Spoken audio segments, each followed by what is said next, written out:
Welcome to The Explainer. We're all about digging into complex topics by going straight to the source. And today, we're diving into a really fascinating interview with historian Victor Davis Hanson about a hypothetical conflict with Iran under Trump and the ceasefire that followed. Right off the bat, Hansen makes this really bold claim. He says that the ceasefire wasn't just an end to hostilities, but a massive strategic victory for the United States. A victory? Okay, let's really get into that. So to really get our heads around this whole debate, here's how we're going to break it down. We'll start with the ceasefire itself, then dig into Hansen's argument for why it was a victory. Then we'll flip it and look at the costs and criticisms. After that, we'll tackle the wild madman rhetoric, and finally, ask if this whole thing spelled the end of Trumpism. All right, first things first. What are we even talking about here? Let's set the stage for this hypothetical ceasefire that is at the center of the whole conversation. So, according to the interview, here's the scenario. The U.S. launches a 5-week air campaign against Iran. This leads to some frantic diplomacy, especially from China, which, remember, relies heavily on Iranian oil. And the result? A 2-week ceasefire, where Iran agrees to stop its so-called defensive operations and reopen the all-important Strait of Hormuz. Okay, so how in the world does Hansen frame that as a massive victory? Well, for him, it all comes down to a pretty straightforward cost-benefit analysis.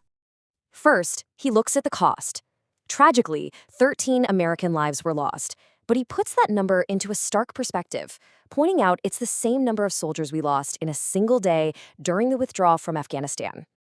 And then you look at the benefits he lays out. I mean, it's a pretty wild list. He claims that for that minimal cost, Iran's military was left as a shadow of itself.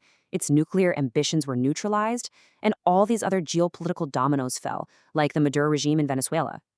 He goes so far as to call it the greatest military loss in the history of the Middle East for Iran. But, and this is a big but, was it really that simple? Of course not. This is where the interviewer really starts to push back, and we begin to see a completely different side to this story. So let's flip the coin. Let's look at the other side of the ledger here as it's presented in the discussion. Because the critics had a lot to say about the actual cost of this conflict. And this is where it gets really interesting, right? You got this direct clash of perspectives. Critics are quick to point out, hey, there was no regime change in Iran.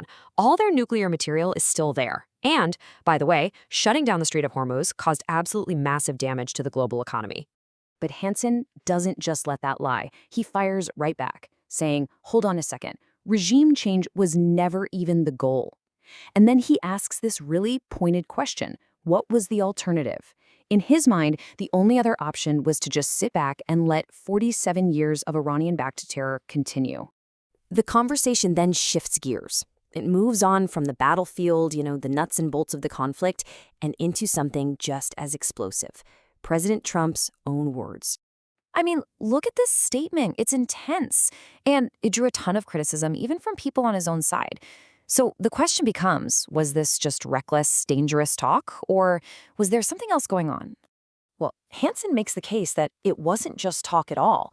He says it was a deliberate strategy, something political thinkers call the Madman Theory. It's this idea that you act so unpredictable, so maybe even irrational, that your enemy is terrified of what you might do next and decides it's better to just give in. And all of this, the conflict, the ceasefire, the rhetoric, it all leads us to the final and maybe the most crucial question of the whole interview.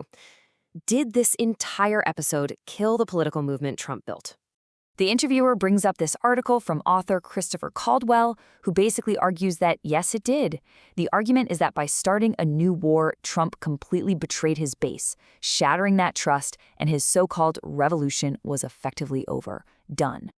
But you guessed it, Hansen hits back. And he comes armed with data. He says, not so fast. Look at the polls.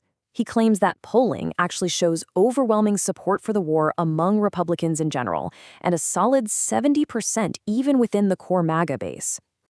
And he doesn't stop there. He broadens the argument, saying that far from being over, the counter-revolution is just, well, it's raging on other fronts. He points to domestic issues like the push to dismantle DEI programs, secure the border, and end the green agenda as proof that the movement is alive and well. So this is really what it all boils down to, isn't it? Was this conflict a calculated, strategic masterstroke that strengthened America's position on the world stage? Or was it a reckless gamble that fractured a political movement and caused chaos? And as you can see from this whole discussion, the answer really, truly depends on who you ask and what facts you choose to focus on. It's a perfect example of how the same event can be seen as either a massive victory or a total disaster. In the end, the debate itself tells you everything you need to know. Thanks for joining us for this explainer.